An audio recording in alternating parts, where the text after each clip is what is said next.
Welcome, welcome, welcome. As you can see behind me, and I'm gonna keep hammering this. I know we're talking about Washington today. If you can see the purple and gold that I'm wearing right now, we're talking about Washington. But if you see this, ding dong, the witch is dead. Listen, for all of about the whole month of December, I just kept hearing about the Nick Saban Invitational, the Nick Saban Invitational.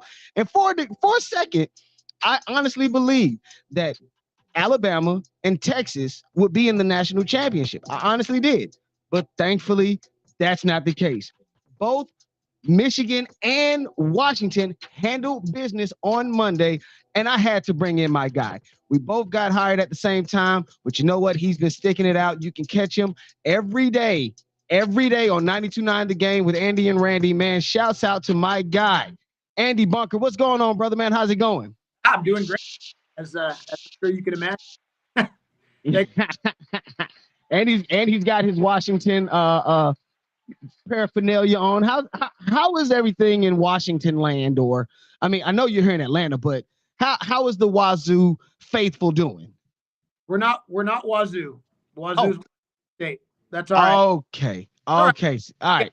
Good. I think this is good. I think us making the national championship game is going to help a lot of people learn a little some of the distinctions between us and Washington State and also Oregon and so like I know it's really far away. So Yeah, everyone it is. It's like that upper coast. it's All basically they're all the same.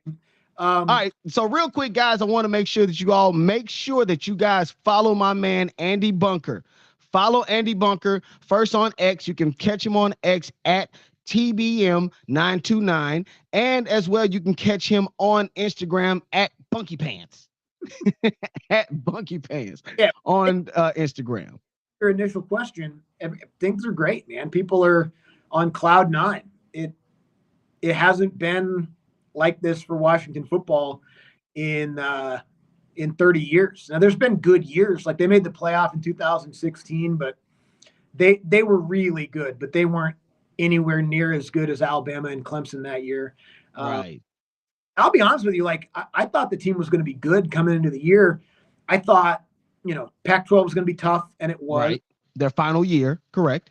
really tough second half of their schedule. When I looked at it, I was like, that's, you know, it just felt like a loss was in there somewhere, and they were able to avoid that. And it was close, a lot of games. Like Yeah, every it was.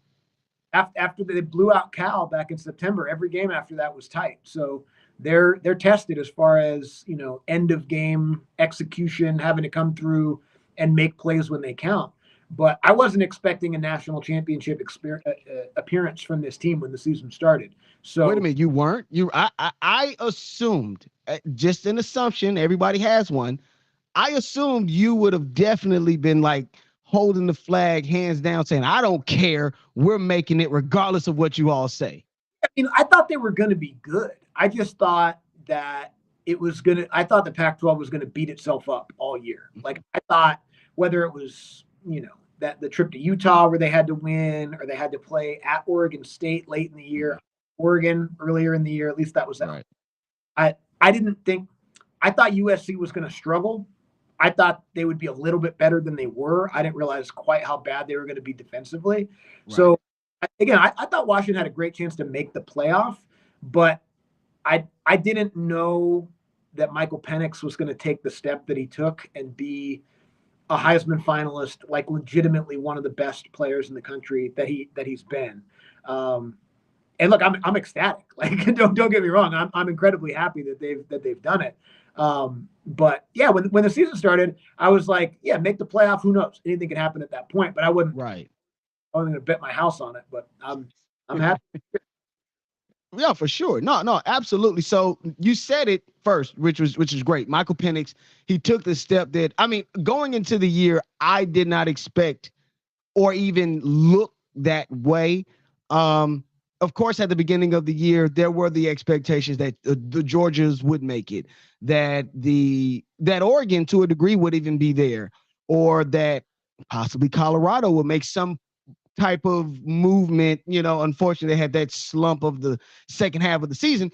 But the point that I'm getting to is Did Michael Penix prove the Heisman voting committee wrong? Did he prove them wrong with not only just his performance against the Texas Longhorns, but also his performance throughout the entire year?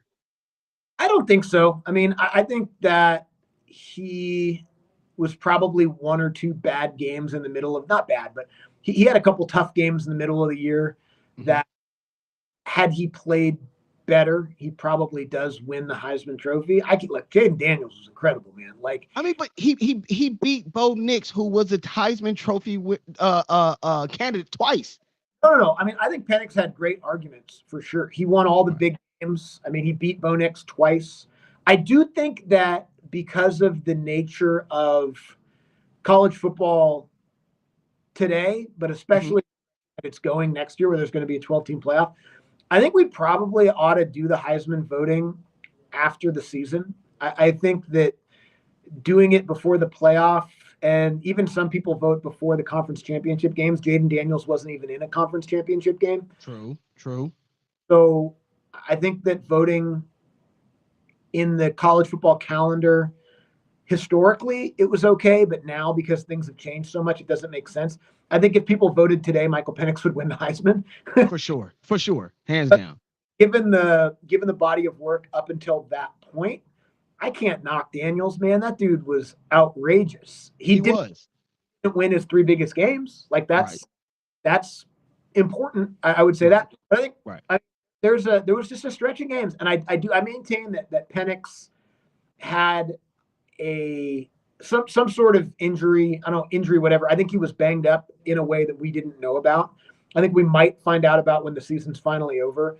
But I think something happened to him in that Oregon win Mhm. that October that you go back and watch the Arizona State game, the first half against Stanford, almost the entire Washington State game. He just didn't look like himself. And Mhm. then he was able to muster it for the Pac-12 championship game. And then he had that month off before Monday against Texas. Right. Monday, like September, Michael Penix. He Mhm. looked like fully healthy Michael Penix that we saw all the way back when the season started. But he had a pretty big statistical dip in the middle of the year, which I think is what Mhm. eventually hurt him. Look, if he would have won it, I would have been happy and supportive. If I had a vote, I would have voted for him. For But sure. I can't knock people that voted for Daniels because he was fantastic. Well, I mean, to be honest, the only other person that was comparable, in my opinion, to Michael Penix, especially at this time of the year, will be Joe Burrow. The only other time that I've seen somebody put up 430 plus yards in a national championship playoff game was Joe Burrow back what was it 28 2019? Yeah, 2019 or 20 it was the early part of 2020. It was a 2019-2020 season. Unfortunately, everybody was getting sick with what we now know as COVID. But it was terrible.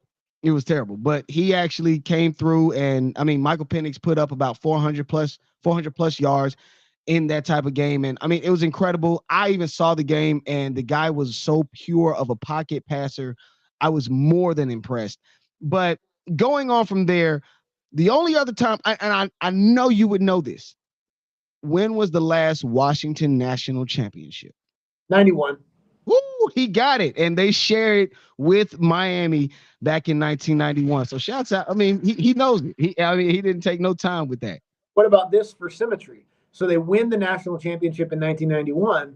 Mm-hmm. Or they split the national championship. That's the beauty of the current era of college football. If that happened now, Washington and Miami would play, and then me and John Michaels wouldn't have to argue every time we see each other about which one of them would have beat each other. We would actually Right. have won that game. Um, they beat Michigan in the Rose Bowl, Mm. split the national championship. So now, fast forward 30, whatever, 3 years later, you want to win a national championship again, you got to beat Michigan. So it's funny how the thing sort of comes full circle. And ironically, Michigan's last national championship was back in 1997. And So they that won State in the Rose Bowl that year. That's Wazoo. They beat Wazoo in the Rose uh, Bowl that year to win the national championship. the more you know, it's like that rainbow and that star. The more you know. All right, I like it. See, this is why I like to chamber with Andy Bunker. Like I said, little do people know, me and Andy Bunker were hired at the at 92.9 around the same time. And what was so interesting around that time, he was just this fresh new guy from Washington, and he came in, and I remember we would. we went back and forth because we came around like the late night time. Actually, you had the late show. Only people listening to us were driving trucks and Yeah, they weren't supposed to be doing. and Mail was always there too. Coming home from the club, like people that were out maybe, when the sun was down were the people listening to us. So now the next, again, I think you've already answered it, but again, after Monday's win versus the Longhorns, how do you feel about the Huskies' chances to win the national championship? You also said again that you guys beat Michigan in the Rose Bowl back in 1991 to share a piece of the national championship with Miami. This year, there's you ain't got to share nothing. Ain't sharing nothing. It's all yours. How do you feel about you guys' chances? I feel great. I mean, they've been underdogs the last 3 games. People forget. Well, 3 out of the last 4 games. They were favored, of course, but they went down to Corvallis and they were underdogs against Oregon State. They won that game. They were 10-point underdogs in the Pac-12 championship game. And if they think about Washington, that worries me is they've had opportunities to step on the neck a few times, and they had the ball up 13 in the fourth quarter against Texas with all of the momentum in the world after Texas fumbled the football, and they started getting cute a little bit, playing with their food. I think it woke Texas up. They ran a little kind of dipsy-do trick play on first down. Mm-hmm. I think it pissed Texas off. And they were like, I mean, it's first down. Run the damn ball. You think this is over? They should have been up 31-3 on Oregon in the Pac-12 championship game. The first time they played Oregon, they had them by 11 in the third quarter and kind of let up a little bit. So they have this ability to get into this rhythm early in the game and exploit what the other team is not doing defensively. For whatever reason, they struggle to put the team away. But then the crazy thing is they let them back in the game, but then they finish great. Like they're excellent in the final, 5 minutes of the fourth quarter, 3 minutes of the fourth quarter. But they're not great closers. They're good finishers, but they're not great closers. I get it. No, I get it. I mean, that was an incredible. The last play defensively, I've seen a lot of DBs. You know how after every miscatch, DB does this kind of to showboat or to say, yeah, but but for the most part, it does seem like just the guy. It was an incredible play. I'm right there with you. Yeah. So I don't have any worry that they're going to be able to score. I think they're going to be able to. I know Michigan has a really good defensive line. Washington has, at least by award, they won the Joe Moore Award for the best offensive line in the country. Are they the best offensive line in the country? I don't know, but they're one of them. And they did a great job against Texas. Texas didn't touch Penix the whole night, and they got NFL dudes on that line, and they couldn't get home. So I think they'll be able to protect him and move the football. My worry is if they do get to Penix a little bit, which Texas wasn't able to, he has shown the ability to turn it over a little bit. Not a lot, but a little bit when teams get to him. And then Washington doesn't stop the run very well. And that's what Michigan does. Like, Michigan is amazing at running the football. Blake Corum very good. Is one of the best in the country, and you saw what he did to Alabama on Monday. So Washington's biggest weakness defensively is Michigan's biggest strength offensively. And so I worry that Michigan might be able to do a good job of using clock and keeping Penix off the field. I think that's their best bet, is play keep away, kind of keep him off the field. Michigan wants this game in the mid to low 20s. Like, they want this 24-21, 24-17.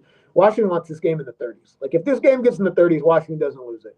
So you're saying basically have Michigan play their game. Instead of Michigan playing keep away, we make it a shootout and almost, we go out guns blazing. I don't think Michigan can win a shootout against Washington. I also don't think Washington can win a ground and pound slugfest against Michigan. And people remember probably at the end of the game, one of the biggest mistakes Washington made was the way that they were managing the clock on that final possession. They probably should have taken knees. Had they taken knees, at the very least, their running back Dylan Johnson doesn't get injured on third down. Right. things don't happen. The clock doesn't stop, so Texas doesn't get the ball back until there's about 10 seconds left, and Dylan Johnson doesn't get hurt. And so now we don't really know what his status is going to be against Michigan. He's been an incredible part of that offense in the second half of the year. Like, he won the Oregon game for him with the way that he went quarter. So his status is key, man. And if it does end up as a slugfest, Washington doesn't want it to be that way. But if it is, Dylan Johnson's going to have to be effective, and he got hurt at the end of that game. So that's a really big deal for Washington. So really quick, I want to just slightly shift gears. Okay. Caleb Williams, Drake May, Jaden Daniels, Michael Penix, Bowden Nix, JJ McCarthy, Justin Fields, Trey Lance, ironically. And who do you see? Because we're in the Atlanta area, and if you've been watching my show, I sound like Mike Bell, just to be honest. Who do you feel could be quarterback one for the Atlanta Falcons going into next year? The coach. That's also a good question, because I also feel like Terry Fontenot can draft a quarterback. I don't think that's a process, right? Like, you're not expecting to win year one with a rookie quarterback. For sure. Expected to win next year if they're back. If Arthur Smith and Terry Fontenot are back next year, I think they got to get a veteran quarterback, which Justin Fields, a veteran, not really, but he's better than what you got for sure. For sure. And they had an opportunity to draft him. They didn't draft him, so I don't know if their thought process has changed on him. Hopefully it has. They should have drafted him 3 years ago, and they had the opportunity. Yeah. Maybe we wouldn't be in this situation.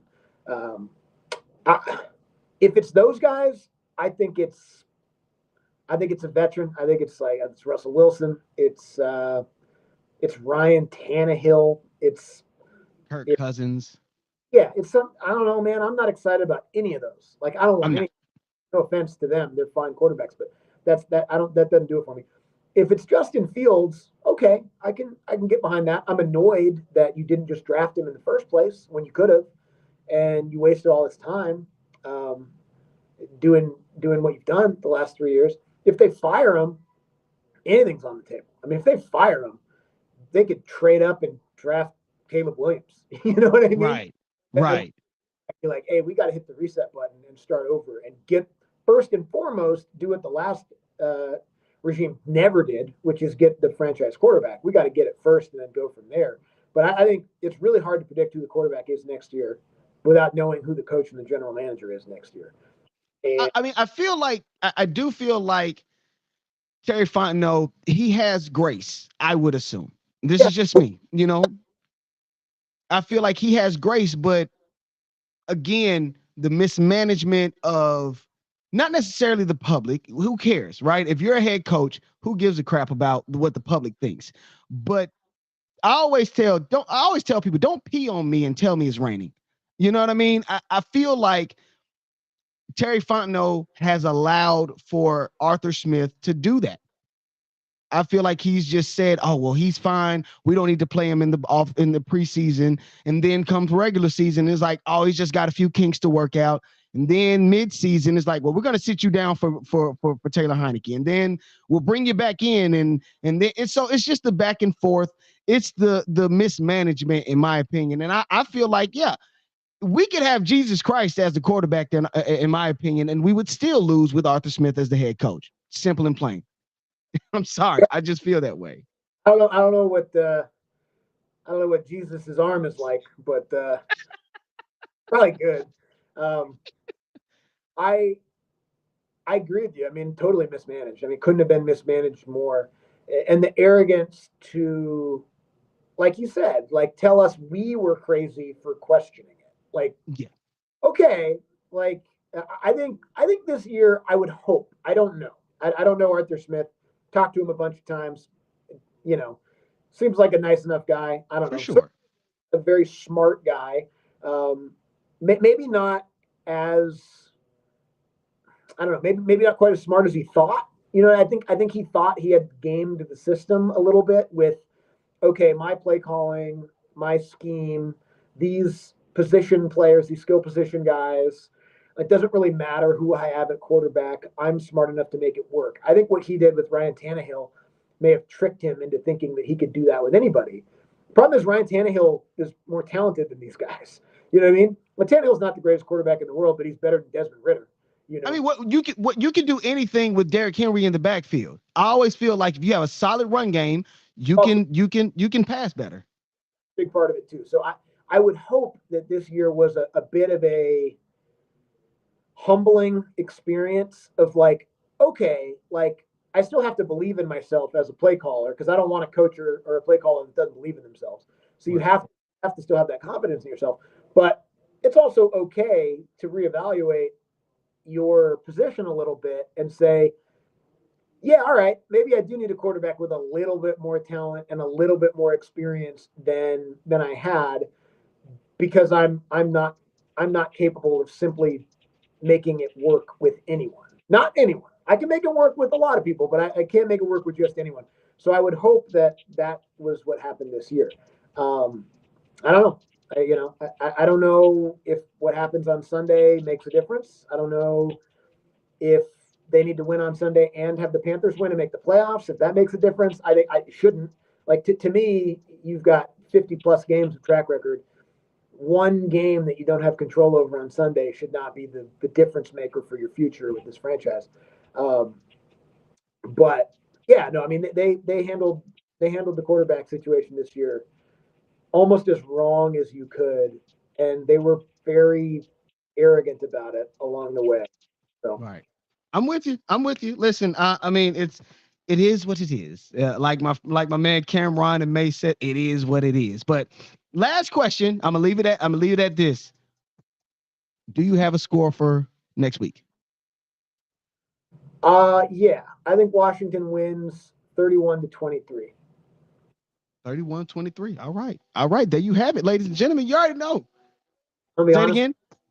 I think that it's kind of like the 37-31 final against Texas. I don't think tells the story. I think Washington was probably 2 touchdowns, maybe 17 points better than Texas was on Monday night. They just they messed up the fourth quarter and allowed Texas to get back in that game in a way that shouldn't have happened. Play with their food. Of what happens on Monday too. I think Washington kind of dictates things against Michigan and Michigan scores. I think it's something like 31-17 in the fourth quarter and Michigan scores a touchdown. I think and I'm biased. So like obviously everything I'm saying is from a hopes and dreams perspective. For But what I'm sure. not biased about is the last 5 to 7 years of history, which tells us dynamic offenses win national championships, Hmm. even if defenses are really good. Now, take the Georgia 2001 defense out of it. That's one of the all time great defenses in college football. But Georgia's offense last year was dynamic. The only reason they were there is because they were able to outscore Ohio State. They won that game against Ohio State 42-41. Um, and then everybody knows what happened against TCU. That was a joke. Right. Right. But you have to have a great offense to win a national championship. And Washington does, and Michigan doesn't. And Washington has the better quarterback in the game. They've got the better wide receivers in the game. They've got the better offensive line in the game. And I know he doesn't have the track record, he hasn't been around as long. I think they have the better coach, too. I think Kalen DeBoer is a better coach than Jim Harbaugh is. So Michigan has a lot going for it also. But I don't know. Just like they're underdogs against Texas, they're underdogs against Oregon, they're underdogs against Michigan. I know people don't watch. The games are on late. It's been amazing to listen to people analyze Michael Penix and Washington the last couple of Right. like, where you guys been? Like, this guy's been doing this for 2 years. Like Right. all these guys going on ESPN and Fox Sports One the last couple of days. Oh, Penix, he reminds me of this guy. He's been doing this since he got to Washington 2 years ago. Like, Right. and I know the games are on at 10 o'clock. Make yourself a pot of coffee and stay up and watch the Pac-12 football because Michael Penix has been balling out. Yes, he Like, has. so I think I don't know. I think it continues on Monday. I think they win the national championship, and I'm going to be the most obnoxious. Like, you're not going to be able to tell me anything for the Right. rest until college football starts next year. Nothing. I don't want to hear anything from anybody about I what love Washington. it. Yeah, I'm I going to be. love it. I love it, man. I love it. Listen, y'all. Listen. You heard it here first. Andy, he put it here. Listen, if depending upon what happens next week, if you don't mind, I would love to try to double back with you just depending upon what happens. We could talk about it, win, lose, or draw, and we can just go down everything. Fun even if they lose. I'm not one of those. I am a sore loser, but I don't have anything to do with this, so it's not my fault if they lose. If they come on and talk about it. I don't care. Yeah. Wear your lucky jersey. That'll work. Ladies and gentlemen, you already know what time it is. It is me, he is I, and I am him. I'm he that they call the Alphamale. We got Andy Bunker in the building, Washington alum, and he's also the voice of 92.9 The Game, the voice of Andy and Randy. Make sure you guys check them out midday. These guys are awesome. I know them personally, and they are awesome. Stick with me real quick, Andy. I got to talk to you on the other side. But like I say all the time, people, peace.